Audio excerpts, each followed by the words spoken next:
ठाकुर जी को पता है। कंडुक क्रीड़ा करते करते इस प्रकार से क्रीडन किया कि मधुमंगल श्रीदामा की जो गेंद थी ठाकुर जी ने उसको यमुना जी में फेंक दिया। जैसे ही यमुना जी में जाकर के गेंद गिरी है, ठाकुर जी ने अपनी माया से ही श्रीदामा के हृदय में प्रवेश किया और श्रीदामा के माध्यम से जिद करवाने लगे कि मुझको तो वही गेंद चाहिए।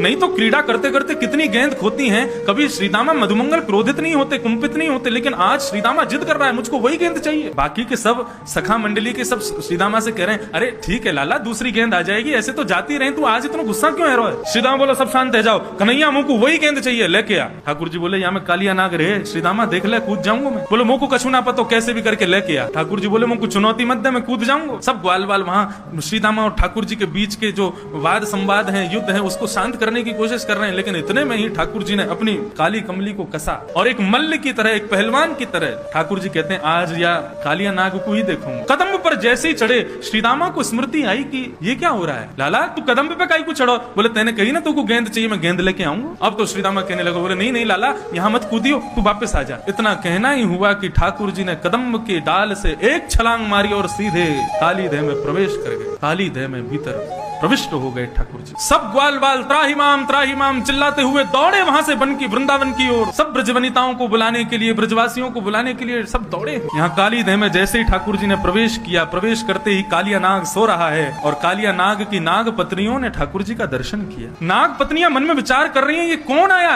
यमुना जल में? बोले प्रेक्षणीय है कोई, मतलब उससे नजर हटा नहीं पा रही है। इतना सुंदर सुकुमार, एक छोटा सा कुमार बालक है। ऐसे सुंदर सुकुमार ठाकुर जी को देख करके नाग पत्नियां मोहित हो गई। तभी ठाकुर जी भीतर प्रवेश करते हैं और नीचे देखते हैं कि कालिया नाग सोया हुआ है। वेग से जाते हैं ठाकुर जी और उसके सोए हुए फण के ऊपर अपना पाद प्रहार करते हैं और उस प्रहार से कालिया नाग विशाल रूप धारण करके ठाकुर जी के सामने खड़ा हो जाता है। विशाल विकराल कालिया नाग ठाकुर जी के सामने खड़ा हो गया। जैसे ही ठाकुर जी को देखा, कुछ सोचता तो बाद में सबसे पहले फण मारा। जैसे ही फण मारने के लिए आगे बढ़ा, ठाकुर जी 2 कदम पीछे को हट गए। जैसे ही पीछे हटे तो फण जाकर के ठाकुर जी के चरण के अंगुष्ठ के अग्रभाग में लगा। पीछे हट गए ठाकुर जी। जैसे ही नीचे फण मारा तो फण नीचे जमीन में लगा, उससे और ज्यादा लग गई कालिया नाग के, तो और कुंपित हो गया, क्रोधित हो गया। सब दौड़े दौड़े आए। जैसे ही पूरे वृंदावन में पता चला कि ठाकुर जी काली देह में कूद गए हैं, छोटे छोटे बालक, बड़ी वृद्ध माताएं, युवती, गोपियां सब दौड़े हैं यमुना पुलिन की ओर। और ऐसा वर्णन करते हैं कि दौड़ करके वहां खड़े होकर देख नहीं रहे,